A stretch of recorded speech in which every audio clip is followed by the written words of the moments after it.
है सविनय Indian brief और हमारे मोदी जी निकल चुके हैं यूएई के विजिट पे। हमारे मोदी जी 5 कंट्रियों का विजिट करेंगे, जिसमें यूएई है, नीदरलैंड है, स्वीडन है, नॉर्वे है और इटली है।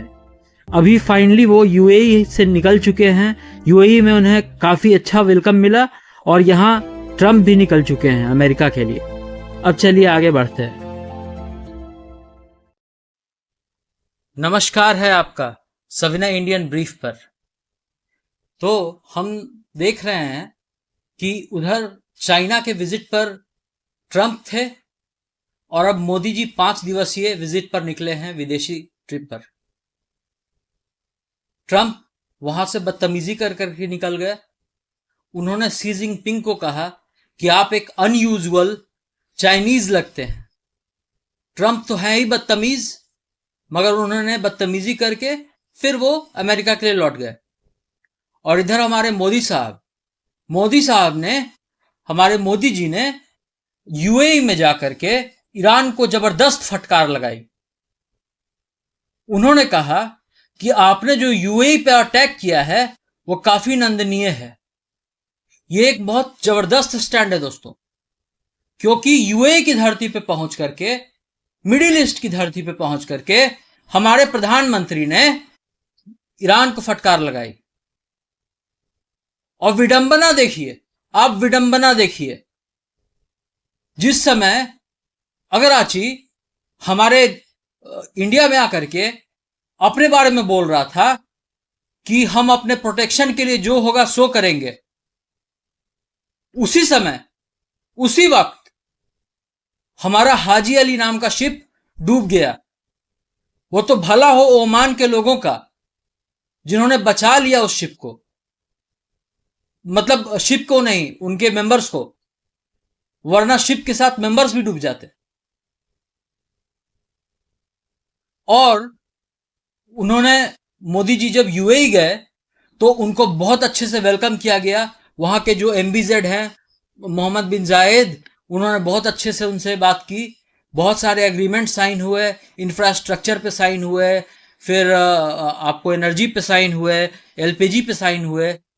और उन्होंने बहुत तारीफ की कि आपने 50 लाख इंडियंस को अच्छे से, इस कठिन समय में भी अच्छे से बचाया है और उनका सुरक्षा किया है। काफी अच्छा टॉक रहा इन दोनों के बीच में, हमारे और यूएई के बीच में।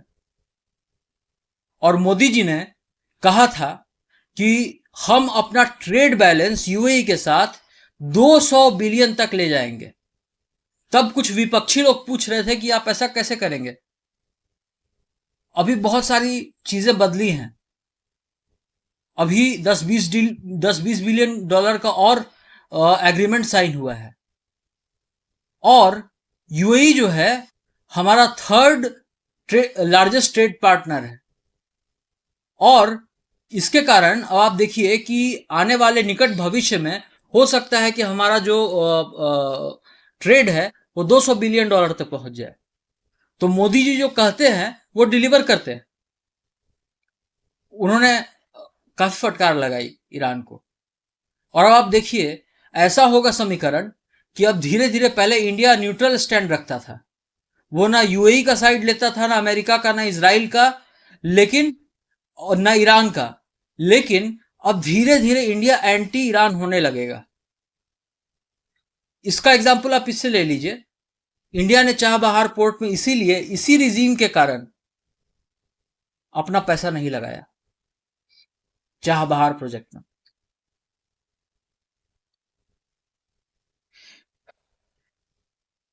अब देखिए यूएई जो है अब कितने छत्र छाया में है।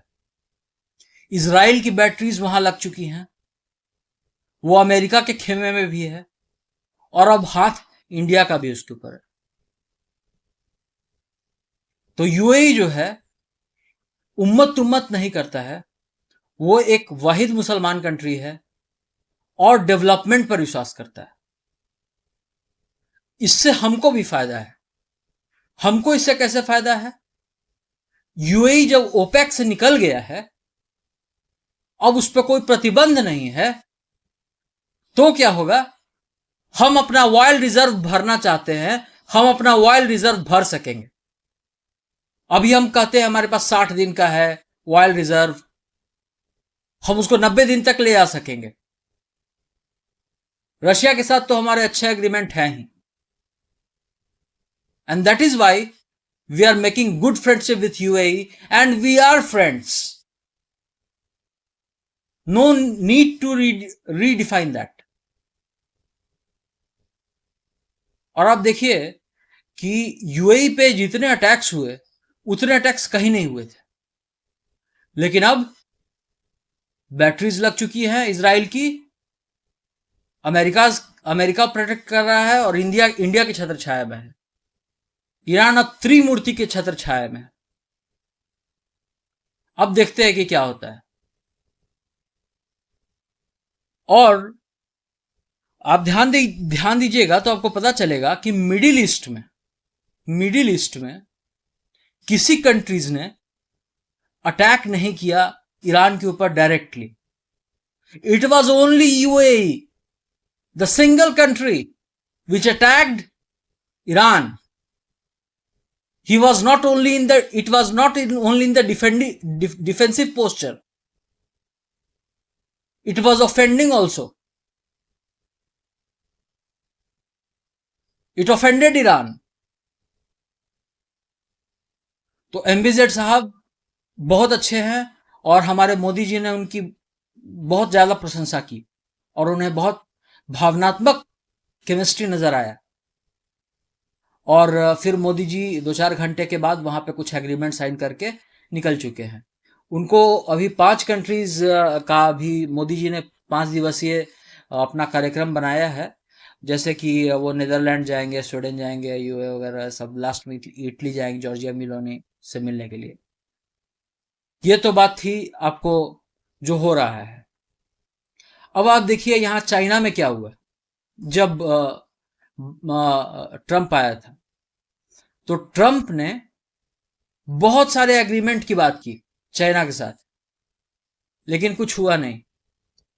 अगर कोई मेजर एग्रीमेंट हो गया रहता तो ये भोंपू लेकर के बोलते कि ये एग्रीमेंट हो गया है, ये एग्रीमेंट हो गया है। नहीं हो पाया मेजर एग्रीमेंट। हाँ, एग्रीमेंट 2 चीज पर हुआ है। एक है बोइंग विमान का पार्ट्स, और बोइंग विमान चाइना खरीदेगा अमेरिका से। और दूसरा एक बात हुई है, अमेरिका ने कहा है कि अब चाइना ऑयल लेगा अमेरिका से। उसके बाद मैंने आपको बता ही दिया कि इसके अलावा कोई बड़ी डील नहीं हुई है। और साथ में अगर आप देखते चले तो ट्रंप हैं, इनका आवाज झूठ भी हो सकता है, लेकिन ओपन सोर्स मीडिया में ट्रंप कह रहे हैं कि इन्होंने और चाइना ने मिलकर के एक सामंजस्य बैठाया है और सोचा है और उस पर प्लान किया है। और वो प्लान ये है कि हॉर्मुज पर टैक्स नहीं वसूला जा सकता, हॉर्मुज स्ट्रेट को खोलना पड़ेगा। हॉर्मुज पे टोल इसलिए नहीं वसूला जा सकता क्योंकि हॉर्मुज गॉड मेड है, ह्यूमन मेड नहीं है, नेचर मेड है। उसके बाद न्यूक्लियर वेपन्स नहीं बनाएगा और ईरान के ऊपर चाइना दबाव डालेगा। यह कहना है ट्रंप का, और ट्रंप का यह कहना है कि चाइना इस पर एग्री हो गया है। यह ट्रंप है भाई, ये कभी भी पलट सकते हैं। और इनके साथ जो टोली गई थी मार्को रूबियो उर्फ मार्को लूबियो, जो उनका नाम बना दिया गया चाइना में, और व्यापारियों की टोली, उन लोगों ने भी बात किया। ताइवान इश्यू पर भी बात हुई।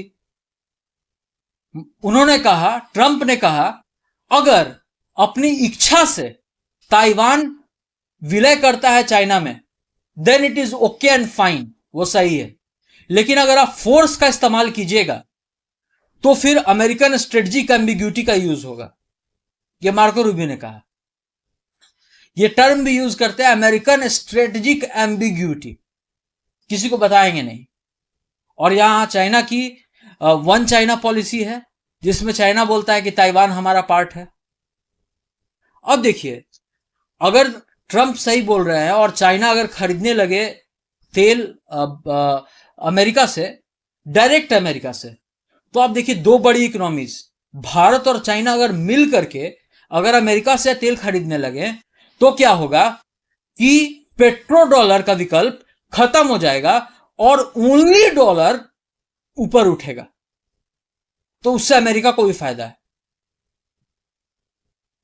और सबसे बड़ा तो बात यह है कि अब देखिए जो ईरान पहले चाइना चाइना करता था, अब ईरान ने यू टर्न ले लिया है।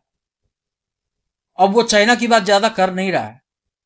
हाँ, उसने हल्का फुल्का तल्ख मारा मार्को रूबियो के ऊपर, बाकी कुछ ज्यादा हुआ नहीं। और अगर आची हमारी धरती पर आ करके, क्योंकि हम लोग मानते हैं कि हमारे देश में जो लोग आते हैं वो हमारे मित्र हैं, हमारे भगवान हैं, इसलिए हमने कुछ बोला नहीं। उसी से मैं हमारा हाजी अली शिप डूब गया। शर्म आनी चाहिए इनको। और इधर इजराइल के बारे में मैं बताता हूं। Israel foot on the toes है। अभी इजराइल कट्स ने कहा है कि हम युद्ध के लिए तैयार हैं, बस एक ग्रीन सिग्नल की जरूरत है ट्रंप की ओर से। लेकिन फिर भी अगर विकल्प ऐसा आ गया कि हम समस्या में पड़ गए तो हम अपना रक्षा खुद करेंगे। इधर ट्रंप यानी अमेरिका कह रहा है कि आप लेबनान के साथ 1-to-1 मीटिंग कर लीजिए। बीच में इजराइल ने बताया कि मैं करूंगा, उससे पहले मैं हिजबुल्ला को निपटाऊंगा। ये जियोपॉलिटिकल गेम्स चल रहे हैं दोस्तों। इस जियोपॉलिटिकल गेम में मैंने कहा था आपको कि इसमें केवल अमेरिका इस युद्ध को खींच रहा है आगे, क्योंकि उसको आगे का बेनिफिट दिख रहा है। और यह था आज का अपडेट। मैं आपके साथ फिर साझा करता हूं। मोदी जी जो हैं वो जा चुके हैं यूएई से, और उनको स्कॉट करने के लिए F-15 उनके ऑनर में लगाया गया था यूएई के द्वारा, और भारतीय लोगों का अच्छा ख्याल रखा गया। बाकी मैं अपनी वाणी को विराम देता हूं। दुर्गा माता की जय। जय हिंद, वंदे मातरम।